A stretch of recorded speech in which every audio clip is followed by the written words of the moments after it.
Okay.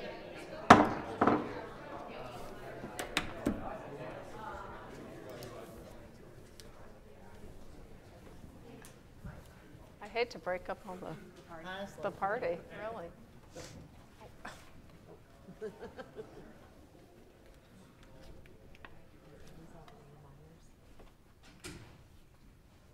Okay, so now for the double feature, we will begin the council study session planned for tonight, Monday, February 26, 2018.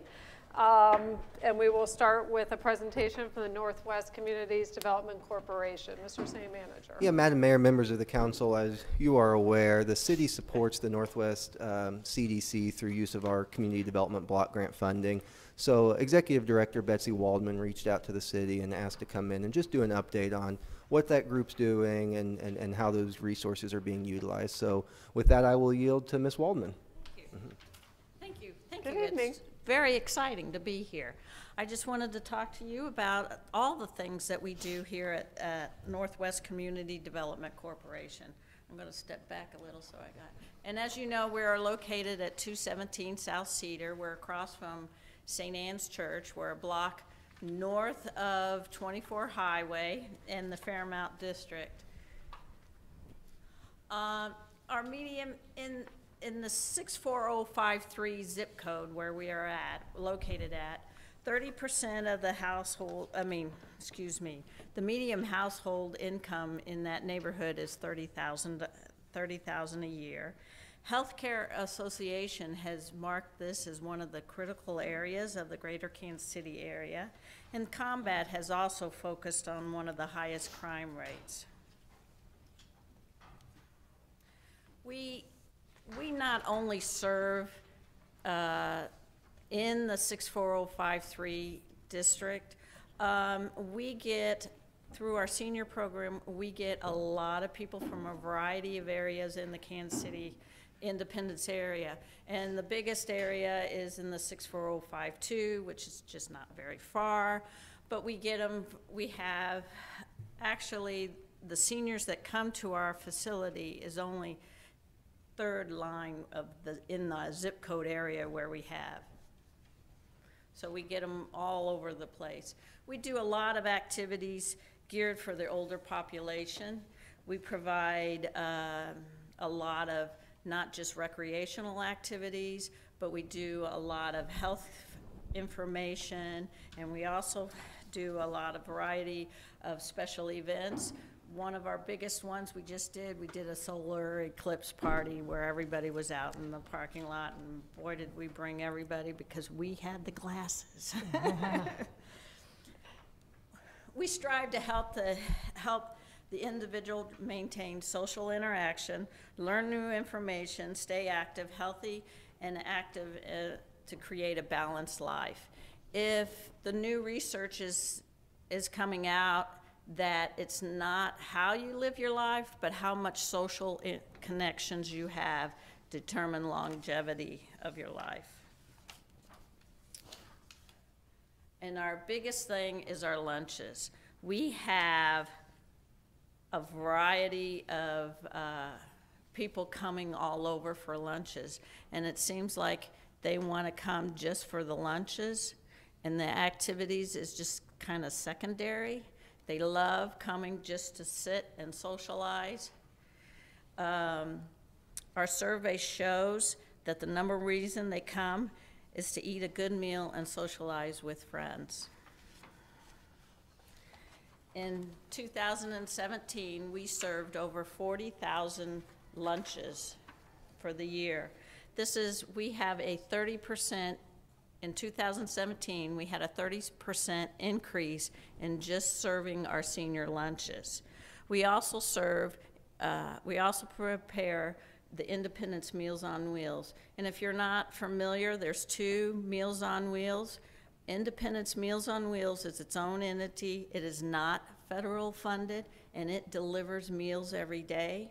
It is also one that you do not have to have that doctor's orders that says you have to unable to leave your home.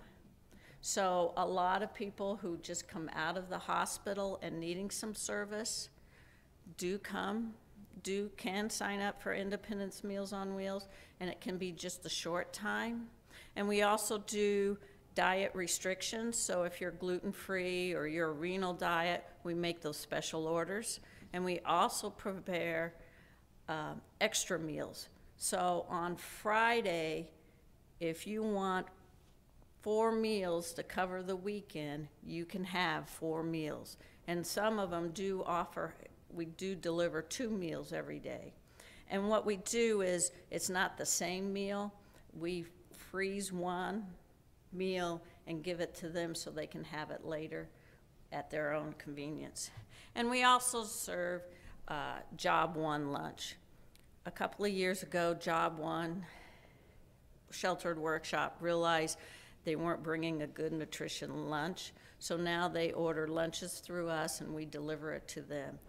We follow Health and Senior Services guidelines, so we exceed the other Meals on Wheels program. We do 4 ounces of protein, a half a cup of fruit, and a half a cup of vegetables, and a dessert and a grain. We also do deliver meals 5 days a week, and extra meals to be ordered. We also have a service contract with Mount Washington Apartments, and this is where they can have free bus service to our facilities, and we also offer activities over at their apartment complex. We also have youth programs. We do youth programs, we do Harvesters. Through Harvesters, we do Kids Cafe. We do summer lunch program. That is a hot meal during lunch for free for any child between the ages of 1 and 18. We also now just started an after-school dinner program that they can come. It's what they call a shelf stable. It's not a hot meal, but it is a full meal with the guidelines. We offer cooking class. We also offer Girl Talk, and Girl Talk is a mentoring program where we take girls from the senior high and work with the middle schools. Nowlin works with Van Horn, and Pioneer Ridge works with Truman. We focus our youth activities non-school days. So we do a summer activities, we also do winter breaks, and through the Truman Heartland Foundation, we do a multi-generation program.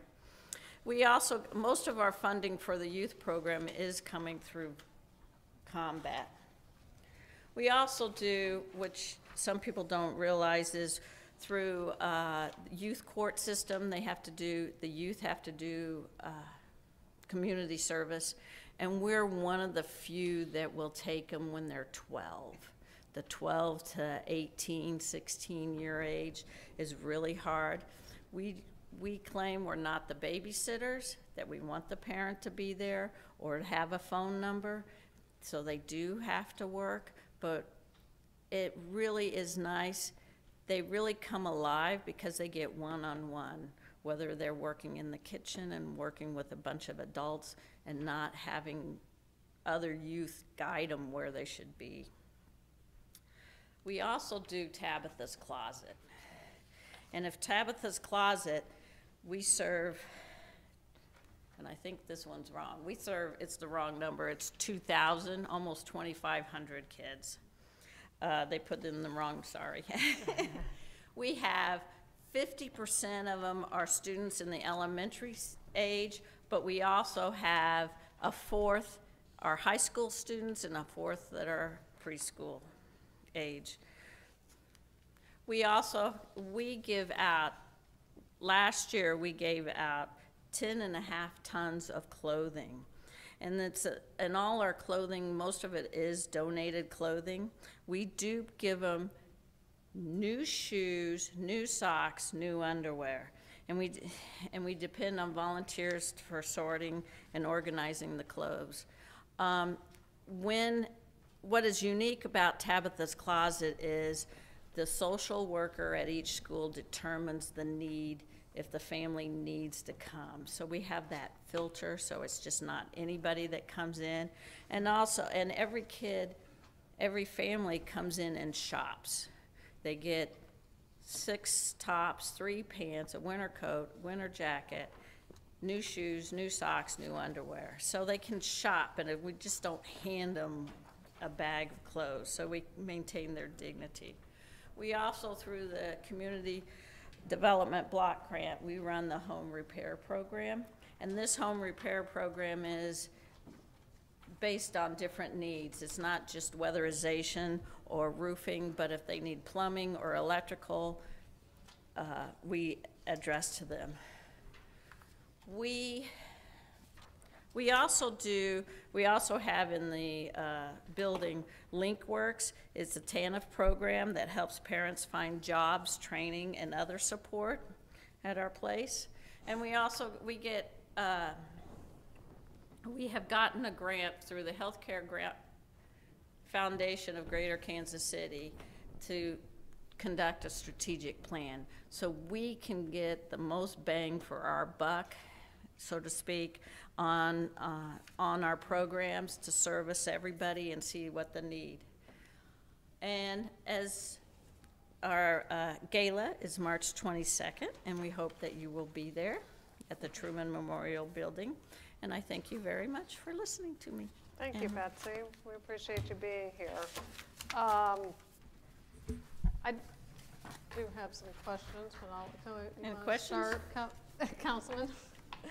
Well, Betsy, thank you so much. I have to admit, I don't make it up there as much as I should, so I apologize to you for that. But thank you for the need that you guys meet up there. You guys do a tremendous amount of work, and I know a lot of people appreciate it, and I appreciate that. Well, thank and I'm you. looking forward to the gala. Yeah, thank you very much. Okay. Councilmember Robinson? Yes, thank you. I thank you for being here. I learned some things tonight, so I appreciate hearing this. I think there's a lot of folks that would benefit from knowing all the services that you provide. I hope this gets on Channel 7. But do you have a brochure that you send out or have available I in will different get places? it to you. I had left it on my desk, Well, so I'll put it on not your necessarily that I need it, but is it available? I mean, is Yes. it around town so thing. Yes. people can actually find that It is. brochure with a listing of the services? we- Like Tabitha's Closet used to be up at First Christian. Correct. Where it was started, and I didn't Now realize it's- it was out it's- there with you now. Mm-hmm. And I didn't realize there were 2 different Meals on Wheels programs. I didn't know that before. So a lot of people may not realize that, and what's offered by you is substantially more than just that federal program. that was- Correct. yeah, And so- we're not, even our senior lunches are not federal funded, so there's a lot of restriction with the federal funded program. Yes. And if, like in our case, if they do not eat all their meal, which is more than most people would eat, anyway, they can take a goodie bag and take it home, and if they don't want their dessert and they give it to somebody else, they can. And not that I understand why the federal have those stipulations, but we don't, so it's very nice. And even in our even in our community center, a lot of them on certain days, like Meatloaf, get extra meals to take home and so forth, so, Thank you. thank you very Councilman much. Camp? Could you, put something on there like taxidermy? I mean, your favorite saying is we also. This is variety as much. You have cornered every part of it that I can see, and thank you so much for your dedication and work. I don't know what you would add anywhere. Oh, we do have a 20-passenger bus, so we do pick up people. We pick from 8 different senior sites, senior housing, I should say, and at home, and bring them to the community center, as well as doing out. I was wrong again. I'm sorry. Thank you, Betsy. Thanks, You're Betsy. welcome. Thank I have you. a couple comments and questions, and maybe these might be for the city manager, Betsy, but you can stick around because you Sure. probably have some insights too. I just wanted to point out something that occurred to me is we had we do our community health assessment, and the 64053 zip code is certainly, as you say, one of the areas of our cities that's probably the most challenged in terms of health benefits. There's very few sidewalks. There's very little opportunity for people to get out and be active. There's a high concentration of senior citizens in the area, highest concentration of obesity and some other health risks. If I am remembering correctly, we heard from Alicia at the Downtown Development Committee meeting last week, and she was highlighting some of those things. So, I mean, the point being that that's an area of town where we really do need to put some resources because they, are facing some health challenges that we can help to address, and nutrition obviously being one of those. The CDBG funding that's provided for the home repair program, is that money from our, what I call, this isn't the right terminology, but our social services allocation of CDBG? We kind of have two pots of money for CDBG, so can you tell me which that one's from? No, that is not. Okay. We do, for the social service part, we do get money from that part for the nutrition program at Okay. the community center. Okay, so you apply for the CDBG through, The social service part, yes. okay. For And this- then the home repair program is the other, Okay, so that is a separate okay. So entity. that was my question, so thank you for answering that. In addition to that, we also have a contract. The city has a contract with the Northwest CDC to provide services, and I believe it's, help me out, $25,000? 20 or 25. Yeah. 20, but Yeah. that, it hasn't been renewed. I'll talk to you. Yeah, we can talk. Well, that was my question, is I feel like, I remember last time we executed that contract, and I bet it's been 5 years. Yes. Right? So I was wondering what the status of that contract was, if we've revisited that, and, what our plan is moving forward on that. If I remember correctly, it was to provide primarily senior services and nutrition services. Is that correct? Okay. And so Correct. that's a contract that we probably need to take a look at and determine, what to do with that moving forward. Another big important part of the Community Development Corporation, of course, is housing. So you didn't talk much about that. I mean, you talked more about the community center services that you provide, which are tremendous, but can you talk a little bit about the housing? We have worked on the housing. We have done, built new houses and rehabbed existing houses. We concentrated on the Kentucky and Ash block in that respect. But it's hard for us to find in this flipping of houses that people keep buying. We would like to keep redoing houses and make them, but they're very hard to come by because they get sold very quickly. I'd say. We're not, we keep our eyes and ears open, but it's getting very difficult because there's so many people working on flipping houses and stuff. Right. But we would like to keep that going and work forward to that.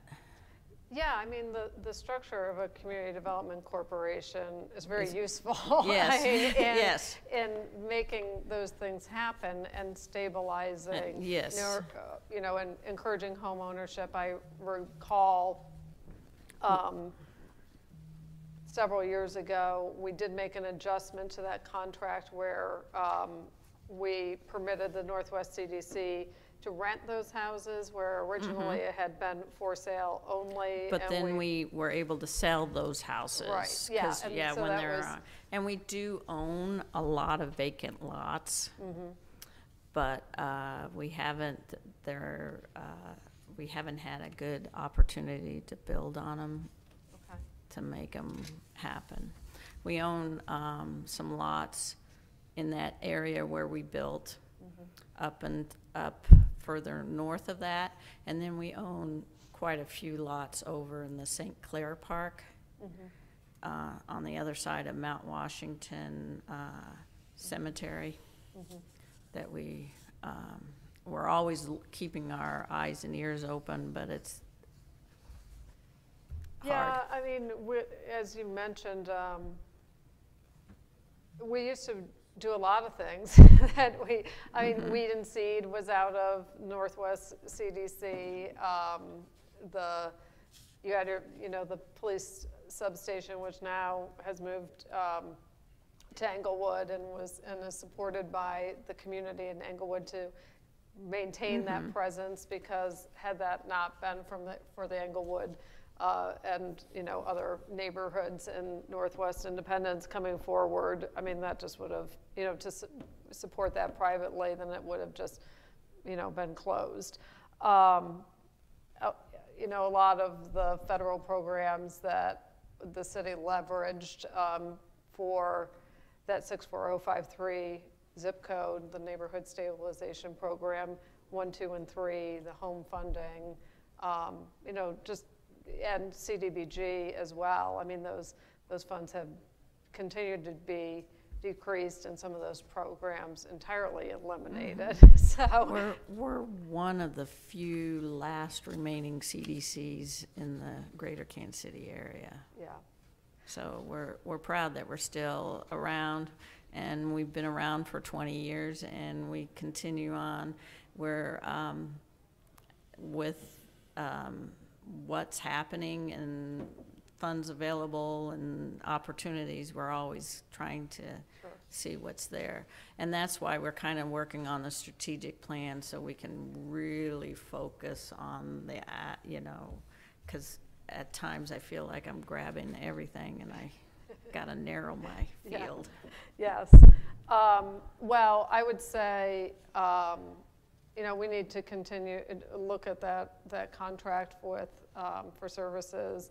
One of our big items really in our strategic and Independence for All is, really looking at performance and outcome-based contracts and working with partners in our community to deliver services better, more effectively, more efficiently.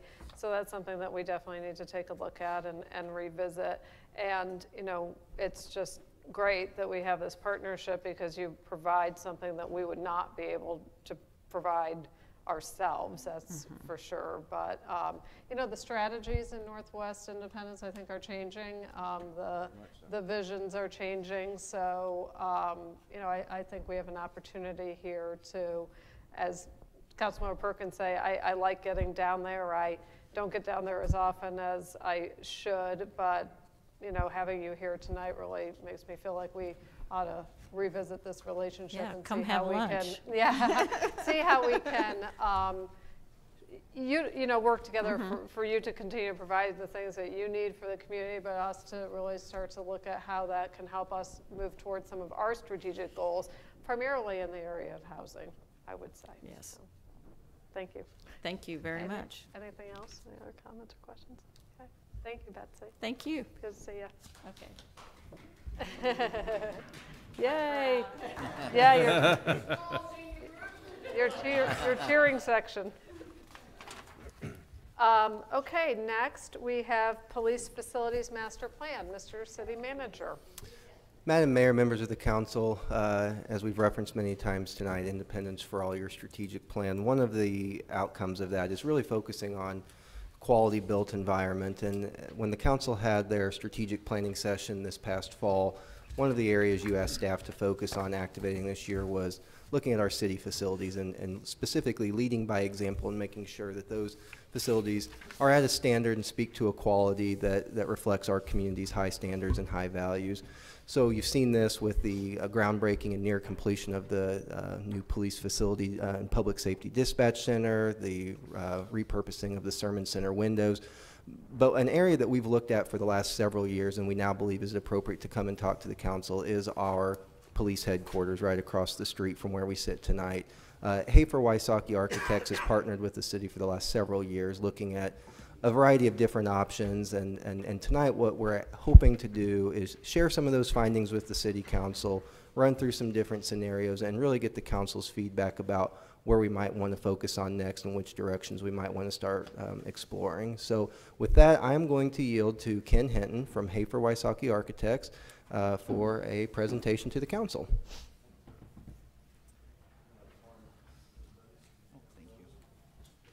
Here, I can pass them out. Thanks. You're welcome. You know, we look back at the original studies that we started, and we actually started doing studies for the police about, and some for fire about 10 years ago. So we've got a lot of history. We've uncovered a lot of rocks, and we know a lot about the city and about the police force. So that's all been very good, the consistency and to see how they've grown according to projections and things. So that's excellent. Just a little bit about our firm, then I'll go into your project. We are one of the biggest firms in the city in terms of architecture and interior design. We have 100 people in our office, and Catherine Waldrop is one of our project representatives. She's actually running your new communications center project right now, so she's here for any support, and she's got maybe some knowledge of this project even that I might not have. So we'll go through that, but we're very happy to be here. I'm just going to kind of go through. Got an outline here. I'm kind of looking down here. I got a cheat sheet, so. We're just going to talk about about five or six things. I kind of want to just lead you through the process, and at any time, if you've got questions, please interrupt me, and we can go into those things. I got a spot for questions at the end if you want to do that as well. One of the first things we did is a needs assessment. How much space is needed by the police, and not just today. We looked at 5 years, and we also looked at 25 years.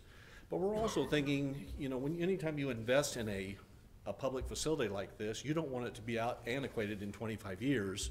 You know what I mean? The city like this, especially with the expanse of land that you have here and the upward potential, this community could double or triple in population in the next 100 years. Who knows what it's going to be like? So we want to make sure that when we do planning for this, even though we plan for a pretty good chunk of time and a good chunk of population, we want to look to the future even farther than what we studied. We did an analysis of the existing building, and I'll go into some details on that. We also looked at a new facility out on 23rd and Erdy Mize Road, where the old hospital was. We did a cost analysis to compare kind of development staying downtown or moving out. And we got some recommendations and then, of course, questions. So with that said, let's go ahead and go into the two dots on the page. One of them is the downtown where the police are now, and the other dot on the page is right at 291 and 24 Highway that goes through there. Actually, it's 23rd Street. And the second option, one of the nice things about the new facility is that it is a very central location. It's got great access to highways and things. So from a police standpoint, having those kind of stipulations are good things. The ability to get all around town, get on the highway, get down to 70 quickly, get to the mall, also get downtown. Those are all nice things. Independence, the city itself is a little bit landlocked by 4-lane roads. It's still pretty accessible, but that's kind of the difference between the two. It's a little bit more open out there, a little bit more accessible to them.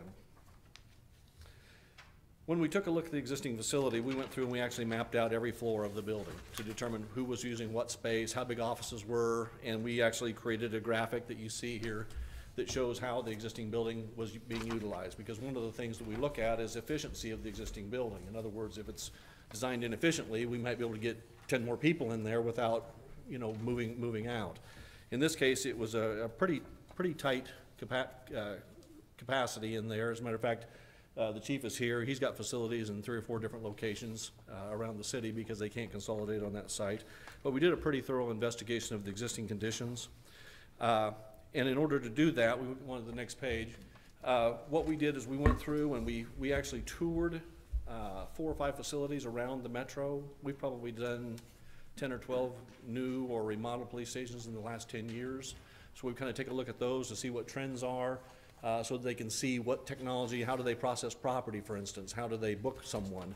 If they didn't have the jail that they're stuck with, how would they do it, and what, you know, to kind of open up their eyes a little bit to help them dream the dream. And if you take a look at this chart here, it may be a little bit hard to read, but you know, we showed the number of staff now. It looks like over the next 25 years, you know, they could add as much as maybe another 100 staff. Now, of course, that's all based on population growth of Independence. You know what I mean? And if you grow that significantly, of course, you're going to need more staff and more and more things in your police force. But it also equates to a facility that's about 125,000 square feet. So almost double the size that they've got now. And it's not that they're jammed in sitting on top of each other. In some cases they are now, but in some cases they just don't have all the facilities they need to be efficient with their job. And what we've actually seen is as we get people into new facilities, their jobs get a little bit easier and get more efficient, and that staff population, that staff growth isn't quite as necessary as everything. I don't want to get into the chief's thing because he works with you guys on that. I'll let you kind of go there.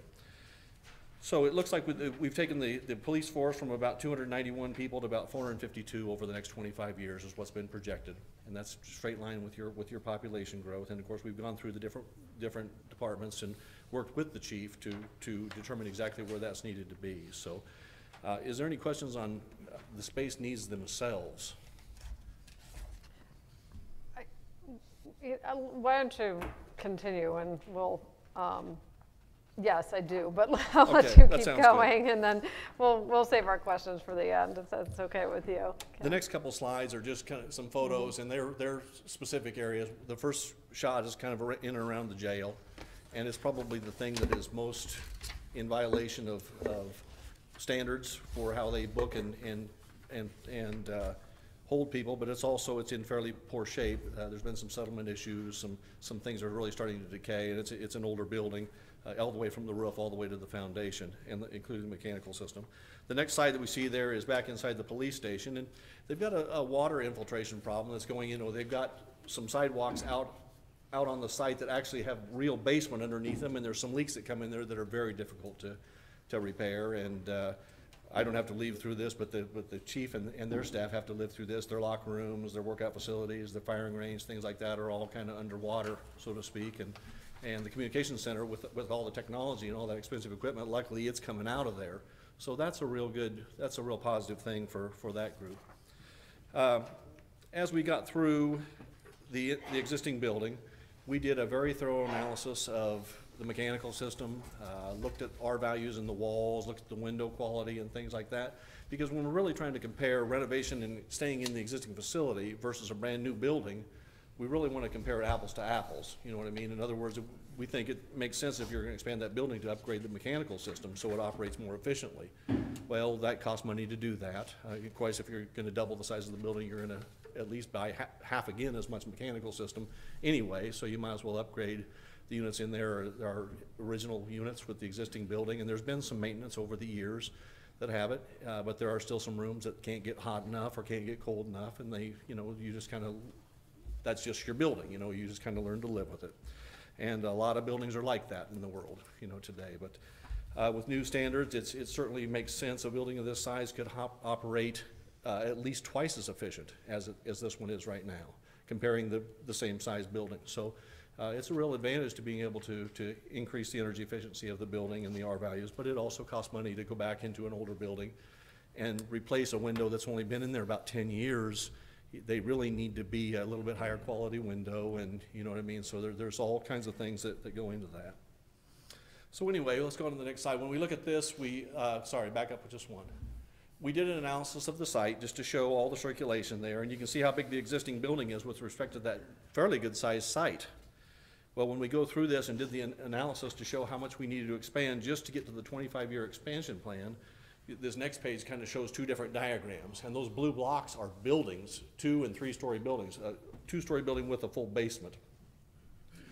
And it links pretty well together, and the flow is reasonable for how the building would expand. But one of the things that they really hurts is the amount of parking.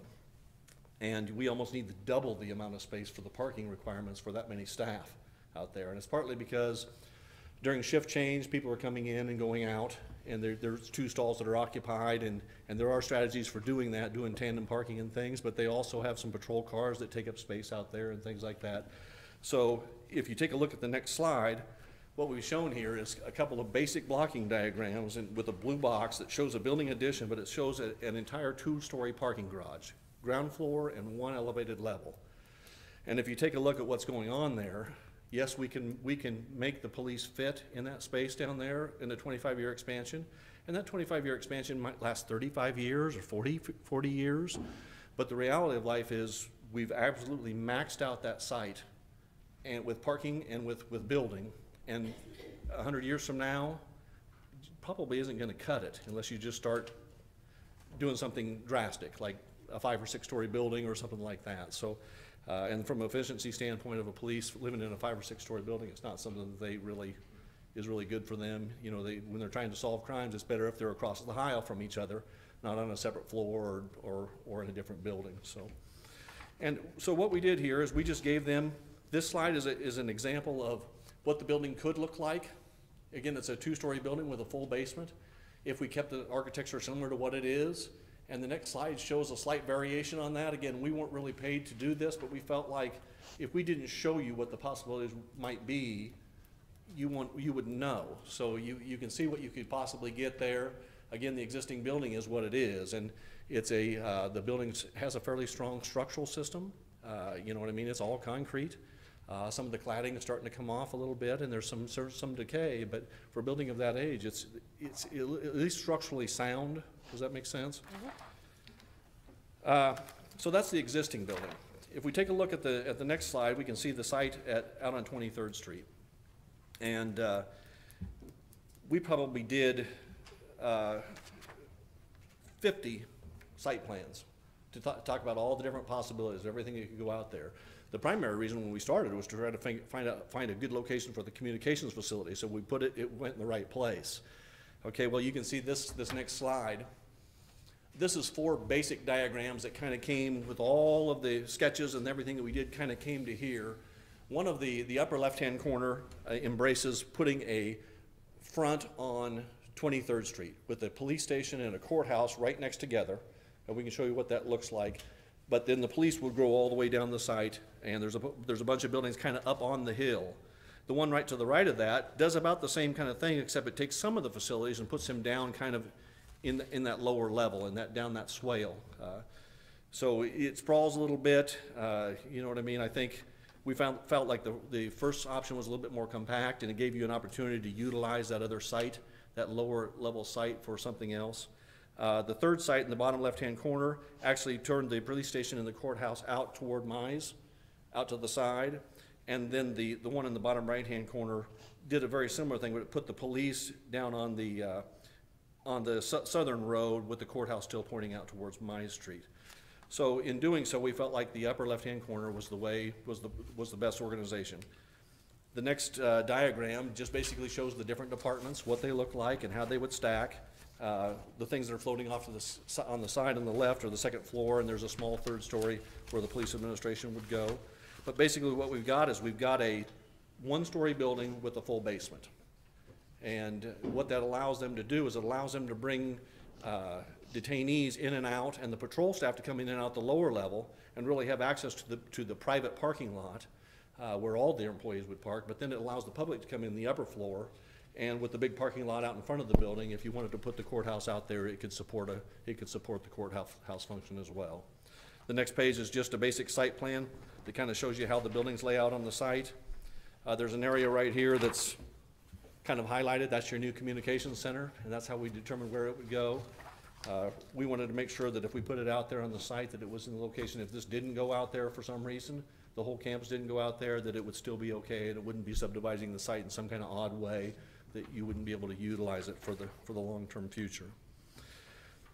Finally, as we get to the design of the building, no one has, or at least no city that we've worked with, except for Leawood, who's the only one that had the money, but the ability to bite off the entire $30 or $40 million chunk to make the project like this work. Most cities just don't have it. We're in phase 4 with the city of Olathe over 15 or 17 years, you know, and they're getting ready to build their next phase at their police station, but they're still living in their old building that's on the same campus. You know, some of the smaller communities like, say, Merriam or something like that, you know, they're building a small 10,000 square feet anyway, so that they have the ability to do that. But for this project, it's important that we have a building that can be phased. So the thought is you can come in, you could leave some people downtown and move some of the crew out to a new facility. Now, if you've got the money to build it all at once, it never gets any cheaper than today, you know, because inflation keeps growing, and I don't want to discourage you. Of course, that's your decision whether you want to build the whole building, but I think the recommendation from at least from the city staff is not to do that. So that's why we've come up with the design that's phased. If you take a look at this next slide, now this is the police stations in the foreground with the courthouse in the background, and there's kind of a glassy thing between them that's the entry. It's a common lobby. So there are some economies with putting them out there together. If you look at the police, the group that we worked with on the police force wanted a very traditional looking building, something that was nice and clean and newer, but something that harkened back to the brick and cast stones as some of the facilities we've designed around the city. So they were really pushing us hard to do that. The police station is designed with a large cantilever on the front that overlooks the city because they are the protectors. They are people overlooking the community, but there's also bars on the front of the building that support that thing. They're also responsible for locking people up. You know what I mean? It's just a kind of whimsical thing. If we take a look at the courthouse is something that is a little bit, you know, it's designed with reliefs in the facade, very similar to the White House. I mean, except it's a single-story building, but it's there. It's a little bit more prestigious, a little bit more ornamentation and detail. That's where you go in and you have to be proven guilty, of course, and that's kind of how the design looked like that. So with that said, we've kind of gone through. I think the next page is the communications center, and it's mainly a big concrete block building. It's designed to resist tornadoes. It has been designed, if you wanted to come back and put brick on the facade in a year or 30 years, it's been designed to do that. Personally, I think it looks beautiful out there just like it is, and it could stay there like that forever. And I think the chief would also agree that there's no reason to go in and paint an expensive brick facade on a building that's perfectly fine, and the quality of the product there is durable, and it'll hold up 50 or 100 years without much maintenance. So it's an excellent building. Okay, finally we'll get down to the numbers. This spreadsheet that's up on the board is kind of hard to read, but basically what it says is with soft costs and furniture and everything, it looks like it's almost, and it never works out this way, but it's almost the identical amount of money, even building that structured parking to stay downtown as it is to move out there into a brand new facility. It's about $35 million all in, 29 plus is kind of a mid-range, and of course we've gone through some of the durability issues and things like that, so we know we're kind of close to the mid-range. We're really not trying to reach for the Taj Mahal and have a bunch of imported marble and stuff on the floors. I mean, that's just the kind of the Kansas City metro motto. You know, that's not, we're a little bit more conservative people in the Midwest, and so this reflects their goals. But it's just really odd. You know, the first column shows the communication center, which was about $3.5 million, maybe $4 million with all the furniture and everything, and I think it's right on budget right now. And then of course the new facility and the existing facility worked out so that they are nearly identical. All the scopes are different. We've got a big parking garage downstairs, and where we got the money for the parking garage is we've got an existing shell of a 4-story building sitting there that is structurally intact, although it needs new windows and a new mechanical system and things like that, even a new electrical service as that building expands. So we've taken that into account and show that we could really go either way. The next spreadsheet kind of shows, and this is tiny little deals. We've done an analysis of what it takes, what we recommend to do if you made the first step And the city administrator has been working with us to look at maybe, initially we're looking at a $16.5 million all-in project versus, we've got 3 columns that show a $20 million project. And I guess our recommendation, and we get down to it, is if you could spend $20 million, if you had that, that would be a big enough, and 16.5 might get you there without a shell for a courthouse. But we're really showing that it makes sense to, if you had $20 million, to go ahead and build the shell for the courthouse, because right underneath it is the jail, and the jail's the most critical thing that they need. Now, we could build that jail anywhere on that new site. It's just that it's not in the right location for perfect flow for them, and it's always going to be in the way. It's always going to be something you're going to have to walk around or deal with that can't expand, you know, can't do its thing. So it's really, its best location on this specific site is underneath the courthouse. Then you bring detainees in, you take them right upstairs from the jail, right in a secure corridor, right to the back of the courthouse. There's no cross traffic, and everything works very well from that standpoint.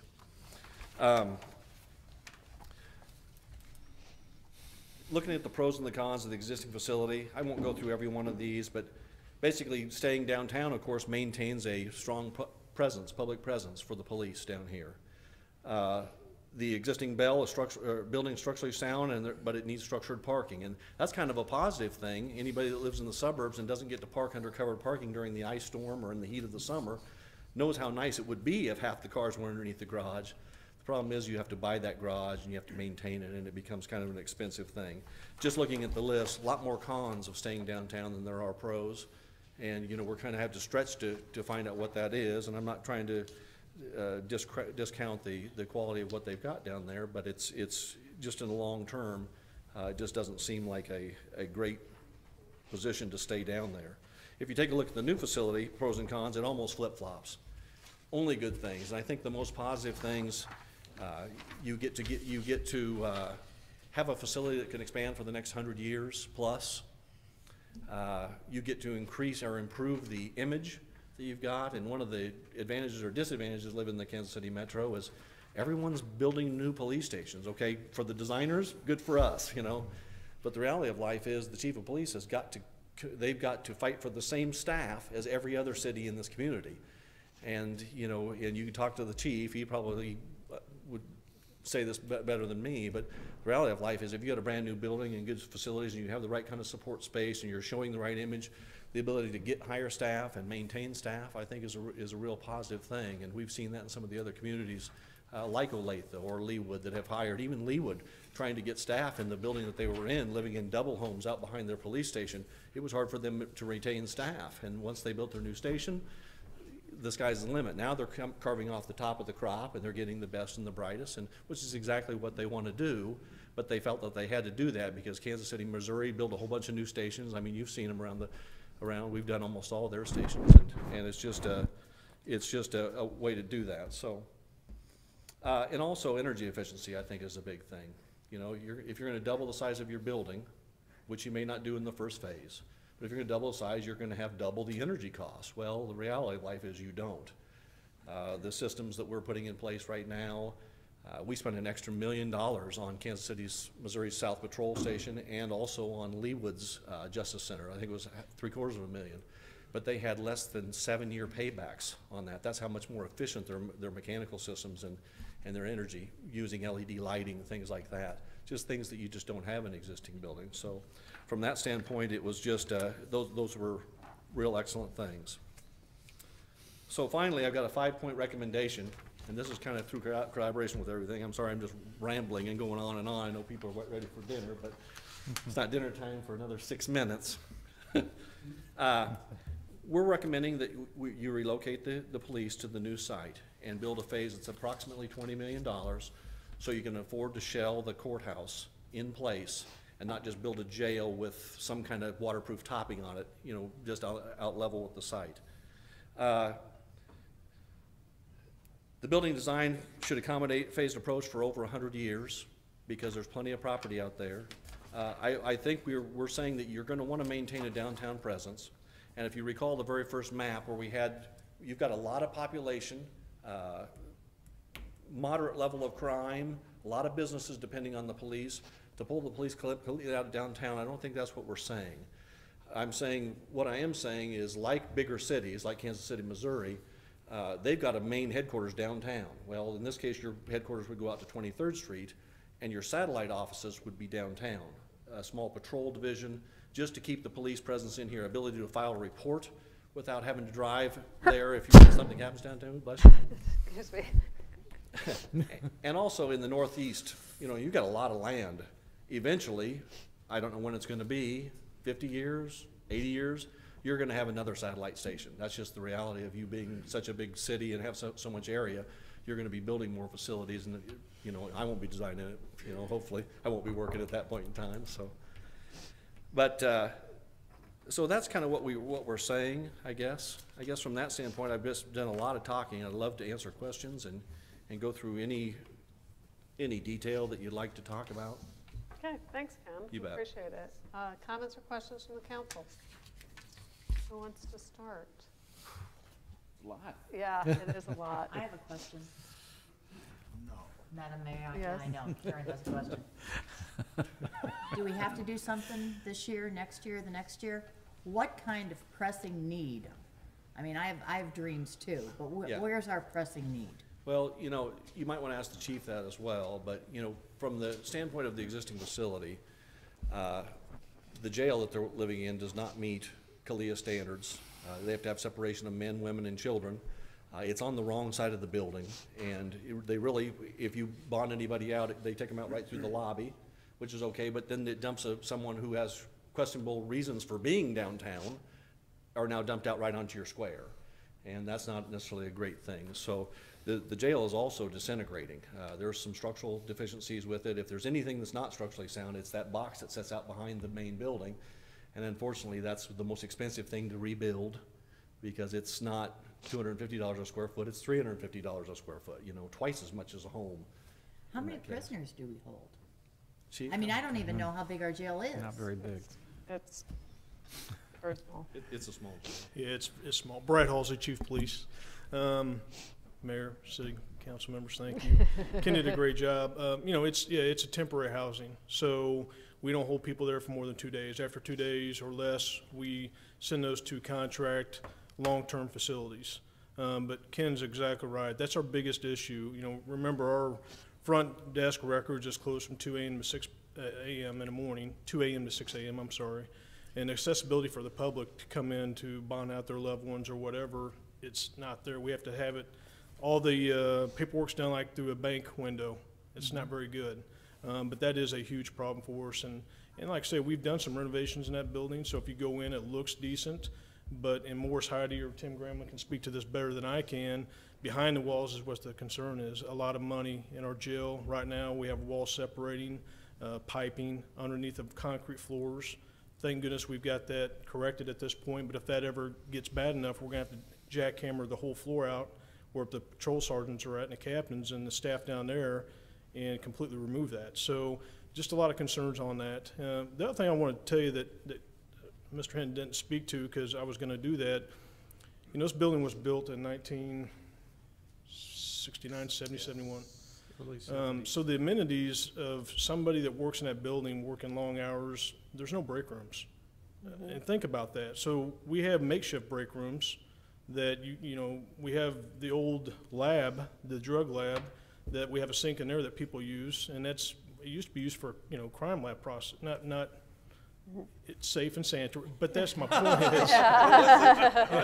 Thank you for clarifying that. Yeah, so that's one of my big concerns is, you know, you have to have, in the modern world we live in with the, you know, the stress of any job, it would be nice to have areas you can go and have lunch, make some lunch and have your lunch. We don't have those areas either.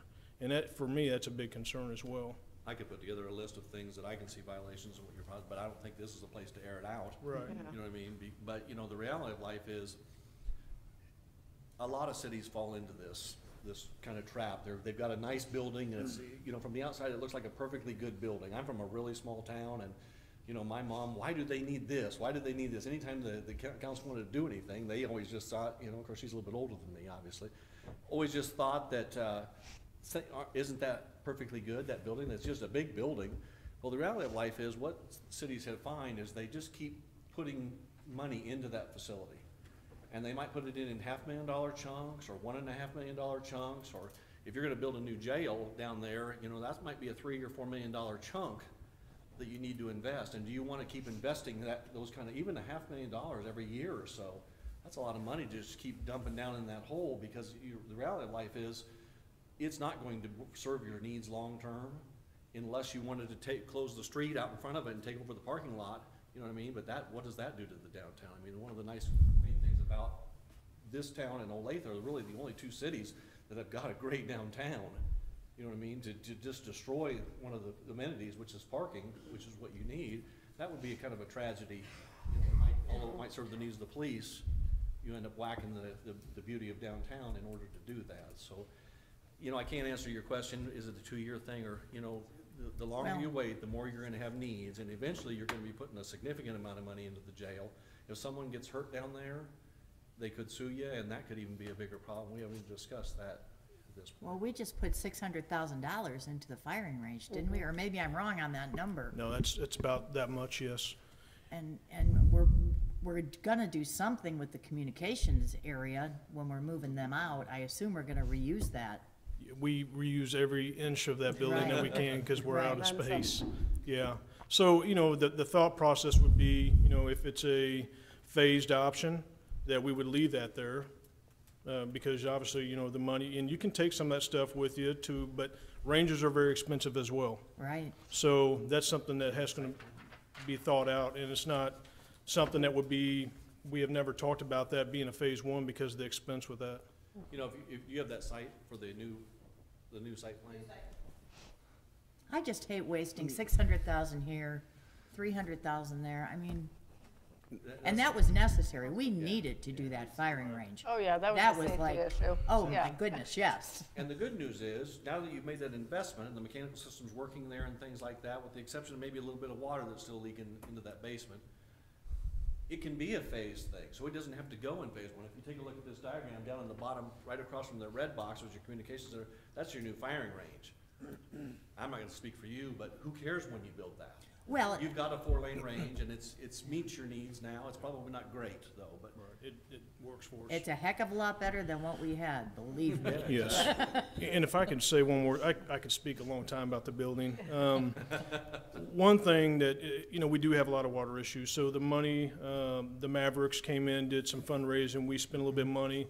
We're already getting damage. The ceiling, going water And the back on the lockers. lockers. We keep chasing water, and water's hard to chase and fix. So we have it still in the weight room. So we're still having issues. you know, unfortunately, that building is narrower on the first floor than it is on the upper floors, and there's a plaza that goes all the way around the building on all sides. Well, the waterproofing is, you look at the concrete, but the waterproofing is underneath it, so you really have to jackhammer out all of that and put a new waterproofing in there, and I think the cost we looked at was like $500,000 or something to do that. Goodness. The other alternative would be Close it. just move the exterior wall out. Give you a little bit, you know, if it was a regular office building, we just pull it out and all that stuff would be inside now and save the 500,000. So we have thought about that in the expansion plan, and that's one of the reasons that it did get kind of apples for apples equal to a brand new facility, because we were gonna do that and not tear out that $500,000 problem that they've got. But, you know, still, in order to do that, you have to reorganize the whole first floor. I mean, you've got a whole bunch of a 10-foot or 15-foot wide core space that goes all the way around everything. And you know, you have to kind of gut things in order to reorganize it in a way that works well, it functions. Councilman, did you have a question? Yes, I do, but Zach Walker had a, I was going to, Madam Mayor and members of the council, speak to something that Councilmember DeLucy brought up, because we have many needs. I mean, we've identified for the council $1 billion in deferred maintenance in the city. So prioritization, obviously, of our limited resources is key. But I think part of the reason, and to your point specifically, Councilwoman, that we're talking about this tonight is really two big driving issues, not necessarily the, you know, what's aesthetically pleasing or what meets the eye and all that. Our detention housing, there's been a lot of changes in state statute and case law about certain standards we have to meet, and we need to be thinking about that down the road, not only in terms of what we're doing staffing-wise down there to meet needs, but also with the infrastructure and potential liabilities that could exist that are on our horizon, and sooner rather than later. I'd also say that, and this is probably easier for me to say than the chief, but recruitment and retention. As the council knows, we had 17 vacancies earlier this year. Now, we've done an excellent job of doubling down and getting those filled. But when you're competing against North Patrol in Kansas City, and you're competing against South Patrol in Kansas City, and what Lee Summit and Blue Springs have done with their new law enforcement centers, this is no different than any other employment sector in the country. Those can be very important deciding factors in people about the caliber and type of facility that they're working in, and a statement of values about how a community and a department values its law enforcement and its police presence. So our facility, I would say, is deficient when it comes to speaking to the values that our community and our staff and our council place on law enforcement. Councilman? Yes, thank you. And thank you for the presentation tonight. I think it's real important for us to think about the future for the police department, police facilities, as well as the court facilities down the road. One of the things that's not part of this, and that's my question, is that if we, for instance, down the road decide to build a new police building, court shell, and eventually expand that, what happens to this old building, and how much is that going to cost, and what will the plans be to remedy the water issue, and what will it be used for? You know, we have a really old police building that was given away, I think, up here on Main Street, and it's still sitting empty. So we don't want to create another empty building that has a lot of problems other than the structure. The structure's good. And I was thinking about expanding those outside walls to cover where the water infiltration is now. That would be probably the simplest solution. I don't know why that wasn't considered, you know, a number of years ago. But do you want to comment on maybe just some brainstorming ideas about what? I know we'd have to have a police presence up here someplace, but that's way too big if we just want a smaller police presence around the square. Right, of course, an office building with some retail in it would be a good function for there. The police could take over that and maintain that whole lower level. You know what I mean, for a long period. They got their locker rooms down there. They've got, of course, records is going to want to be up on the main floor. The jail, of course, needs to be kind of torn down and maybe turned into a parking lot. We were thinking that short term, that would be a good place to store property, evidence from caseloads that they cannot get rid of, that they're bulging at the seams to try to do, and quite frankly, holding it in some places that are questionable. So that would be good for them. So they could easily stay in half that building right now, even if they had another addition out there. Because we're talking about some money even to redo it for storage or some of these other uses. So I know we're talking about the same cost to redo this versus a new building, but we also have to look at the extra cost of doing something with that building. So even if the police are going to use half of it. Yeah, you've got about $4 to $5 million would be a good investment in that building, to turn it into something that's not the police and not expand it, not build a parking garage out there. You know what I mean? Could you do something for $1 million and have impact? Yes. You know, I never want to be criticized that said, look, you don't have enough money to do anything right for that building. You've got to have $5 million. You know, the reality of life is it would be nice to tear out that mechanical system and replace it. It would be not, but it still works. It's decent. You know what I mean? Is it a Class A office space? If you're going to try to lease it to tenants, probably not. The elevator, it's original and it's tiny, and you know it wiggles a little bit when you're on it. If you got this, you wiggle. Take the stairs. Some people don't. Some people take the stairs. These people are taking the stairs now. I'm still an elevator rider, but it's tiny. It doesn't meet ADA. You know what I mean? There's just some things that if you're going to really renovate it, you got to spend $200 grand putting a new elevator in. Yeah. Councilman, I'm sorry, Councilman Van Camp. I think the question here is, you're not implementing into the procedure of taking and putting that building. I gotta have a number that does that. I can't leave that building over there like that. If it's that bad, it needs to be fixed, then that has to be a part of the phasing. I can dig through my numbers and get that information. I've got it all. I just don't have it in that format. I'd be happy to give that to you. And this street out here, you can do anything you want with it. I don't think it's gonna impact anybody to that situation. But that's for another time. I mean, the Christmas tree lighting, maybe we'd have to put it some, but It'd be the first time we moved it. I think might be the first time we didn't. No. What I'm saying is that, you know, this look forward. You gotta look behind too. Where am I gonna go with this? Because I can't leave what you're saying is bad in the condition it's in. Right. I have to do the both things. It can be phased, though. You don't have to do them both immediately. I understand that, and if we can make it within the realm of making them more comfortable now while we're doing something, I mean, the options are what you're presenting to me. I don't think you phased in that option is from what I'm seeing. One of the And things that's we what talked about you were was- trying to say, right? was expansion of city facilities. You know what I mean? Just with the limited knowledge that we have. I know you're analyzing this building right now too, and your whole campus. Boy, are we. Yeah. And you talk about water problems. So, you know, you've got a big community room on the first floor of that building down there, of the police station. Could be converted to a courtroom very easily. It's got access to their existing jail. The records desk is there, and it's a fairly new renovation. I mean, it's only 2 or 3 years old. Right. So it can serve as your police front door for the next, you know, in the downtown for the next 10 or 15 years. Now, eventually, if you expand out of there, some of that first floor space is prime tenant space for commercial, you know what I mean? And whether you had some kind of commercial development like a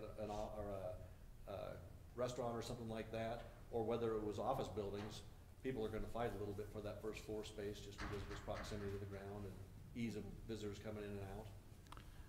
From your mouth to God's ears, we have a lot of space that Deal with. people could do away with. Thank you. Councilmember Perkins? Thank you, Madam Mayor. There's a lot on the table here with this. This building has got to be 45-plus years old, 50 years old for that. We're just now replacing our legacy computer system. We got a lot of big decisions, and I think this council has the dreams and have the visions, and we always have our wish list, but we want to do something that's going to make an impact, and also for whoever comes down the line on this council 20 or 30 years ago, they still have, they don't have to keep kicking the can down the street. We have some facilities that will meet the community needs.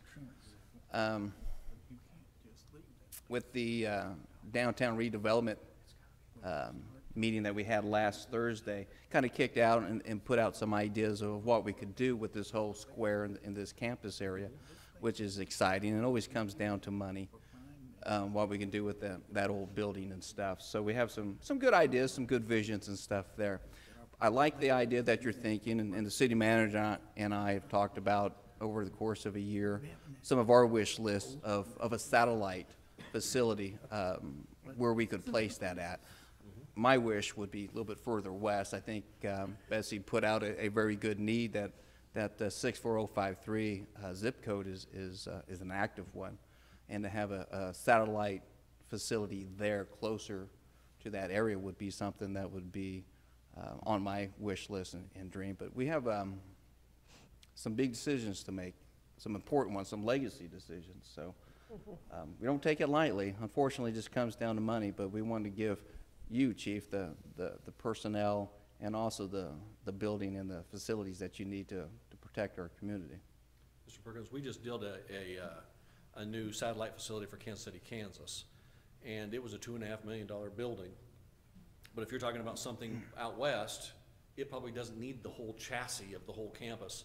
You know what I mean? You could do that fairly economically. Now, for that amount of money, it was wood framed and things like that, but there's bullet resistance where it needs to be. There's safety issues. There's separation of the public from the staff, and you know it's a well-planned and well-designed facility. It's just probably not going to hold up for the next 150 years. They know eventually they're going to have to do something major and maybe replace it. Sure. Few things. First, I mean, I think I can confidently say we don't have $29 million, right, sitting around. So the thought that we're going to, you know, take action on this or do this, you know, sometime in the next year or two or whatever, you know, is not going to happen unless we find a funding source to make it happen. But I think it is important that we start having these conversations and start facing some of the pending realities.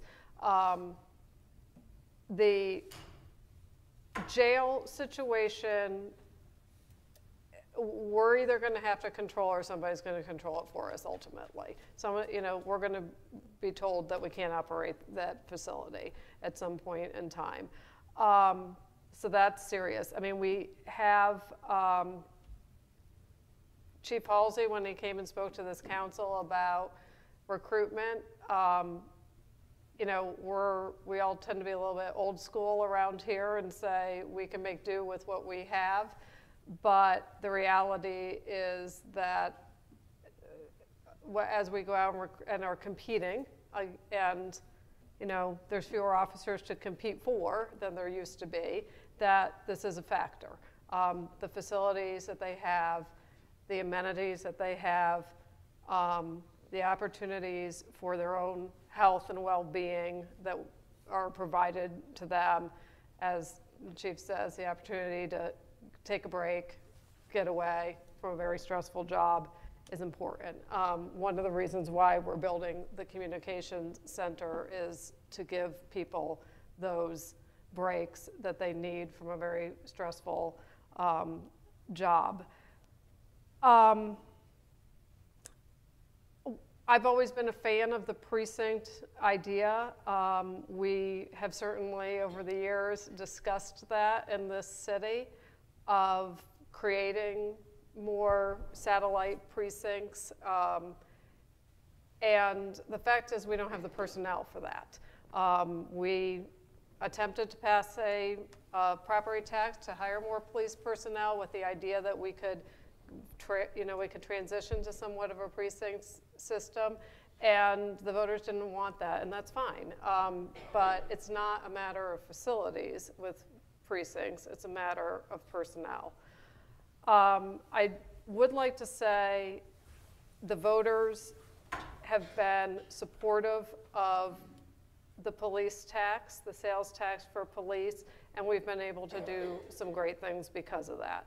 We've been able to do some renovations to our existing facilities, in the records department, the lobby area, rearranging some people, building the communications center that was promised in 2004 through the public safety tax. Also updating our technology and our fleet. So I don't doubt you, but I sort of question, we don't have cops sitting around a police headquarters. That's not how, I mean, doesn't look like Barney Miller when you go over there where, you know, everybody's sitting in a big room. They're in their vehicles, they're in their cars. That is their office. And we've made tremendous investments in those vehicles and in the technology that goes in those vehicles, and I imagine over the next 5, 10, 25 years that that's going to continue to emerge, those technologies. So while I've always felt strongly about having a presence near, you know, the downtown area, because this is where the population is, it's quite frankly closest to much of, you know, many of the crime that we're fighting. But I also realize it doesn't really matter where the police headquarters is, that the police are being dispatched from all over the place. They're not sitting at police headquarters waiting to be called. I don't think it's too soon to be having this conversation. I mean, you know, in the end, I think that, you know, figuring out what to do, how to do it, you know, what to do with that building. Let me say, we never thought we would have a LEED Platinum building at an old hospital's doctor's office. So trying to imagine what it could be possible in this 50-year-old building, you know, it's unlimited what's possible. Many of us probably never thought that we would see our courthouse, our square courthouse, you know, be returned to what it is now. So, and that's a much older building than this police headquarters. So, you know, I think there is a use for that building. If it, in fact, we found that we didn't need it anymore, or we could convert it to a different use. But it's just not going to work forever the way it is now, for many, many reasons. So this is a great discussion to start to have, to understand where we're trying to go. We, you know, have failed in the past to plan far enough ahead and anticipate what our future needs are going to be. So, you know, I think it's a great discussion, and keeping in mind all of the, you know, the health and well-being and safety of our officers, of our public, but also, you know, the technologies that are going to continue to take the need out of the building and into the community.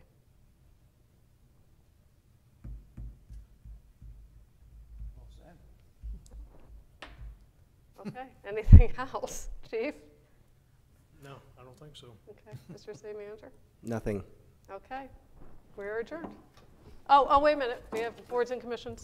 One, No, you did it. no, I didn't. It's real quick, I promise. I didn't bang the gavel. You all should have a copy of my report. I just have one item on there regarding the Tourism Commission. A recommendation has been received to appoint Chris Zur to the Chamber of Commerce representative on the Tourism Commission.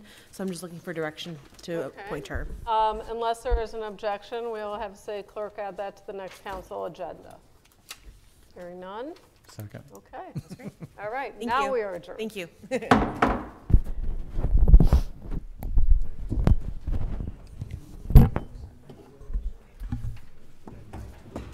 Sitting here, I have an idea. What's that?